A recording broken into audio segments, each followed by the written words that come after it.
ያፌት እንግዲህ ኤፍራታን አንቆ አንገቷን እንዴት ያለኔ ትዕዛዝ ውጭ ወጥተሽ ትሄጃለሽ? ስቆልፍብሽ የነበረ እኮ እንግዲህ ወደ አምኜሽ የ80 ሚስቴ ነች ብዬ ነበር። ተውቼሽ እንዳትሄጂ ስላልኩሽ ቃሌን የምታከብሪ መስሎኝ ነበር። ለካ አንቺ እንዳሻንጉሊት እኔን የተጫወሽብኝ ነው።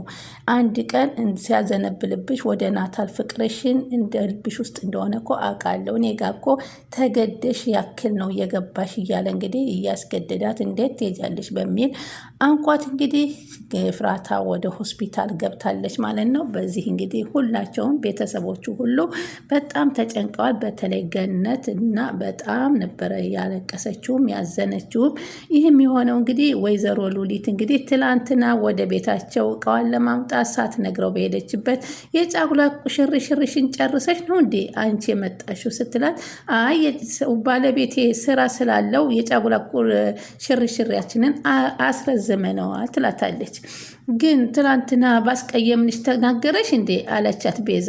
ከዛ ሁሉም ነገር አለቀ አለ ናታል። በቃ ቀላል ነው የለፋንበት የደከምንበት እቃ ይዞ መሄድ ቀላል ነው።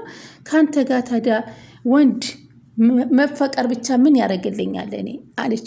የሚታገልልኝ ሲወርቅ የሚያነሳኝ የሚከራከርልኝ ወንድ ነበር ምፈልገው አለች። እኔ ለአንቺ ብቁ አይደለሁም አለ ናታል። አንቺ ወንድ ማለት በሴት ልጅ ስቃይ የሚሰቃይ ነው፣ በሰው ስሜት የሚጎዳን ነው፣ ሰውን ለመጉደል ወደኋላ ማይን ነው ለአንቺ ጀግና ማለት። እንደዚህ አይነት ወንድ ከመሆን ወንድ ሳልሆን ብቀር ይሻለኝ እና የእንቅልፍ መድኃኒት ሰጥቶ ማስተኛት ነው አለ። ከዛ ቤዛ ከዚህ የተሻለ ነገር ባለመኖሩ ነው አለቻት። ቆይ አንቺ ሀሳብሽ ምንድን ነው? ለማንኛውም አሁን እቃ የለ ውስድ ነው ብላ እንግዲህ ትታቸው ወደ ላይ ነበረ የወጣችው ማለት ነው። ይህንን ሁሉ እንግዲህ ወይዘሮ ሉሊት ለያፌት ደውላ በመናገር ከተናገሩ አይቀር እንዲህ ነው አለች። ሉሊት ደግሞ ስታጋንን ይቺን ልጅ እኔ ሳልገላት በእጄ ሳትጠፋ ከፊቴ አጥፉልኝ አለ ማለት ነው ናታል ሉሊትን። በቃ ወንድሜ ዝም በላለች። ቤዛም በጣም ተጨናነቀኝ። እሷም እንግዲህ ገብታ እቃዋን ሰባስባ እንግዲህ አወጣች ማለት ነው። ከዛ በኋላ ጽዮን ከዚህ በፊት እኮ ብዙ ነገር ተነጋግረን እንድናደርግ ሁላችንም ቃል ገብተናል። ዳግምም አንቺም እኔም ከአንድ ብርቱ ሁለት መድኃኒቱ አይሻልም ብሎ ነበር ዳግምም እና አንቺስ ሲሏት ኤፍራታም አዎ እኔም ተስማምቻለሁ፣ በእኛ ሀሳብ አትስማሚም ሲሏት ተስማምቻለሁ ብላ እጇን ሶስተኛ ከነሱ ጋር ቃል እገባለሁ ብላ ነበር።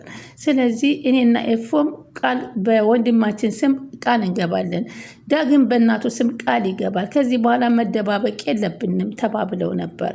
ስለዚህ በዚህ መሰረት አሁን አንድ በአንድ ቃላችንን ስላለመደባበቅ ስላልነ ኤፍራታ ምንድን ነው ያስፈራራሽ ያፌት የሚለውን ስትላት እንግዲህ ሙሉውን ነገር ነግራታለች።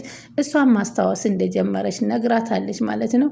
ናታልም እኔ የሚፈልገው የምታገልልኝ ወንድ ነው አለችኝ እኮ እኔ እኮ ለእሷ እኮ የማልሆነ ሞት ቢሞታ እኮ ለእሷ ስል ሞት አለሁኝ እና ወንድነትህን አሳያ አለች። ሉሊት ደግሞ አንቺ ዝም በይ አፍሽን ዝጊ አለች። ደግሞ ማነች ቤዛ እኔማ ሙሽሪትን እየጠበኩ ሻንጣዋን ጠቅላ ስትወጣ እዚህ ልጠብቃት ነበር ቁጭ አልኩት አለች። አፍሽን ዝጊ አሏት። በሂጂ ከምትሄጂበት። አዎ በቃ ስላሰብሽልኝ አመሰግናለሁ፣ እኔም ወደ ስራ ሄዳለሁ አለች ወይዘሮ ሉሊትም ማለት ነው። ያፌትም ናታልም ተናዶ ይችን ልጅ አንድ እኔ መግደል ጀግንነትና ወንድነት ከሆነ መግደል የምጀምረው ከሉሊት ነው አለማን ነው። ወንድነት እኮ እንደዚህ አይደለም። አሁን እጅህ እየደማ ነው፣ እጅህን መታከም አለብህ። ታይ ልቤ ከሚደማው በላይ የእጀ መድማት ከሚሰማኝ ህመም በላይ ህመሙ አይሰማኝም አለች። አያስፈልግኝም አላት ቤዛ።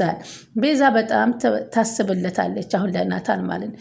እሺ አሁን እንደሱ አልፈልግም ካልክ ደግሞ አልታከምም ካልክ ልብስህን ቀይር አለችው።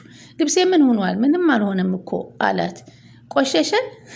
ምን ቆሸሻል? ቆሸሸ ምን ለውጥ አመጣ? ጸዳሁ፣ ቆሸሽኩ፣ ህይወቴን የሚያመጣው ለውጥ አለ አላት። በቃ አሁን ተነሳ አለችና ሂዳ ከጎኑ ቁጭ አለች።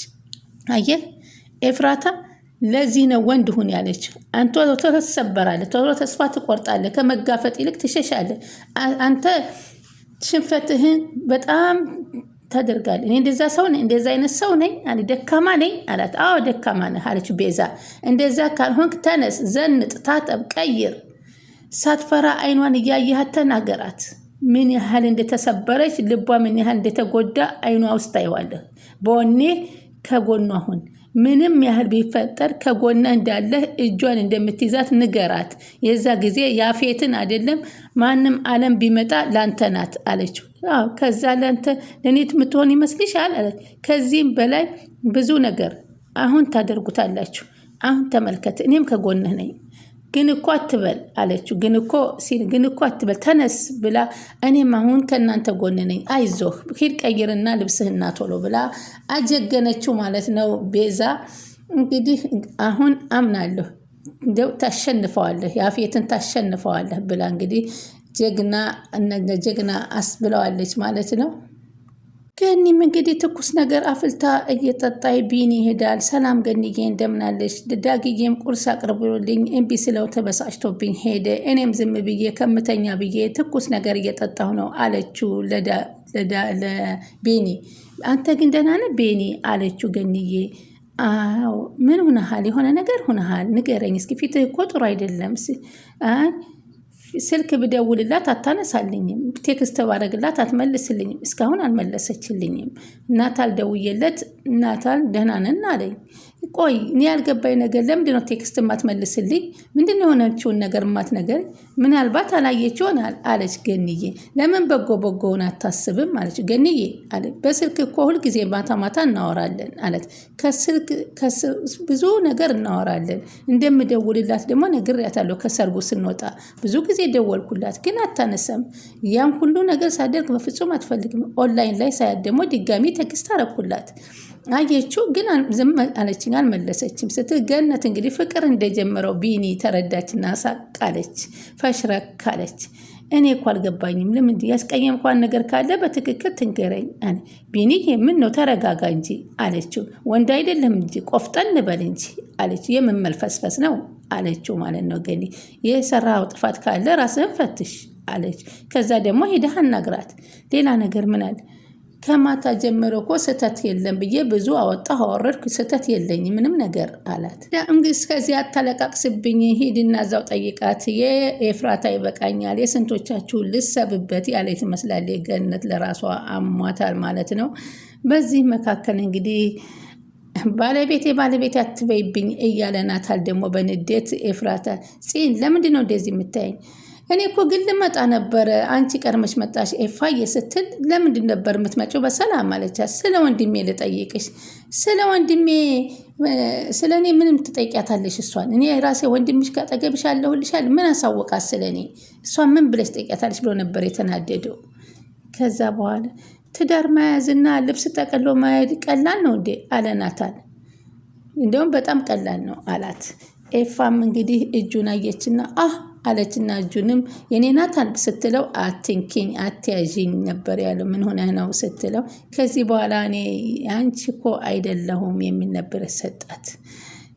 ከዛ በኋላ እንግዲህ ጽዮንና ኤፋዬ ከዚህ በኋላ እዚህም ሆነ ማውራት የለብንም እንገናኛለን ብለው እሷም ሻንጣዋን ይዛ ከሄደች በኋላ ነበር ወይዘሮ ሉሊት ያስመታቻት ማለት ነው።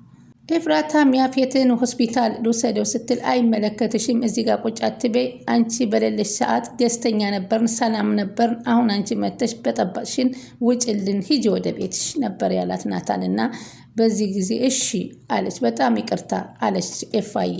ግን እሱም ከንዴቱ እንጂ ከአንጀቱ አልነበረም። ሆኖም ግን ስትወጣ ደግሞ ጽዮን ተከትላት ወጣ። እንዴት ያታለ ብላ ወደ ወንድሟ ላይ ካፈጠጠች በኋላ ተከትላት ትወጣለች። ተከትላት ወጥታ ደግሞ ወንድሜ እኮ ትክክል አይደለም፣ ልክ አይሰራህም፣ ልቧን ሰበርካት አለች። ቤዛም ምን አደረግኩ አልኩ ናታል፣ ለእሷ ወንድነት ማለት ይህ አይደለም፣ በቃ ወንድ ሆንኩኝ አለ። ቤዛም ተቆጣችበት። እንዲሁም ጽዮን ደግሞ እንደዚህ ሁነሽ መሄድ የለብሽም ማለት ጽዮን እንዳትከተይ ናታል ያለው ትክክል ነው አለች። ከዚህ በኋላ ይሄ ቤት የኔ ቤት አይደለም፣ እንደፈለግኩ የመምጣትና የመሄድ መብት የለኝም። ምን እያልሽ ነው ኤፉ? ወንድሜን የተናገረው ከልቡ ይመስልሻል? እንዲያል ከልቡም ይሁን አልሆነም የተናገረው ነገር ትክክል ነው። እኔ ባለሁበት ቦታ ሁሉ ችግር አለ። እኔ ባለሁበት ሁሉ ሳቁ ወደ ለቅሶ ይመለሳል። እኔ ያለሁበት ሁሉ ደስተኛ ሆኖ አታውቁም። አንቺ ከዚህ ቦታ ላይ ስላለሽ አይደለም። አንቺ ሳትኖሪም እኛ ደስተኛ አልነበርንም። እሱ ዝም ብሎ አንቺን ለማናደድ ያደረገው ነው። እሺ ለማንኛውም እኔ ልሂድ፣ እንገናኛለን። እዚህ ቆመን ብዙ ማውራት የለብንም። አደራ ግን የነገርኩሽን ነገር ሚስጥር ነው እንዳትናገሪ። ናታል ደግሞ ይህን ከሰማ እጁን ይሰጣል። የለፋሁበት የደከምኩበት ነገር ደግሞ መና ሆነ ማለት ነው። እሱ ደግሞ እድሜ ልኩን ይታሰራል ማለት ነው። እሺ ወንድሜን ማዳን አለብኝ፣ አንቺንም ማዳን አለብኝ ብላ ጽዮን ቃል ትገባላታለች ማለት ነው። ወንድሜ እዚህ ቦታ ደግሞ ምንም ነገር ማውራት የለብንም ያሉት ሉሊት መቼም እየተደበቀ ማዳመጥ ስለምትችል ሉሊት ተሰማናለች ብለው የፈሩት ነገር ነበር። ጺም እውነት ወንድሜ ይሄን ነገር ትክክል አልሰራህም። ወንድም እኮ ምንም እንዳያሳስብሽ፣ እሷ የምትፈልገው ወንድ መሆን ይችላለሁኝ አላት። ቆይ ምንድን ነው ሻወር ወስደህ ልብስ መቀየር ብቻ ነው የመጣኸው ወይንስ ልብስን አውልቀህ አስተሳሰብን አመለካከትንም ጥለህ ነው የመጣኸው አለች። እሷ ደግሞ በቃ ትጨቃጨቁ አለ ቤዛ። መቼ ወዲህ ነው ደግሞ አንቺ ለኤፍራታ ይሆንሽላት አለች። ልብሷን ስትሰበስብ ስታይ በጣም ደበረኝ፣ እዚህ ብኮኝ ደስ ይለኛል ብላት ባሌ መተው አልችልም አለች ሲል ናታል በሳቅ ሞተ። 10 ጊዜ ባሌ ባሌ ማለት ምን ማለት ነው እንዴ? ምን ጉር ነው አለ ማለት ነው ተናዶ። ስሙ እንግዲህ ከና እንዲህን ሲል እንግዲህ እሱ ደግሞ እዛ ሻንጣዋን ይዛ ስትገባ ነው እንግዲህ እሷን ጎትታ ስትገባ አንቆ የት ነበርሽ እርሺው አንቺ እኔ እንዴት እንደዚህ ታደርግኛለሽ እያለ የሰውም የባህር እንጂ የሰው መጥፎ የለውም አለ።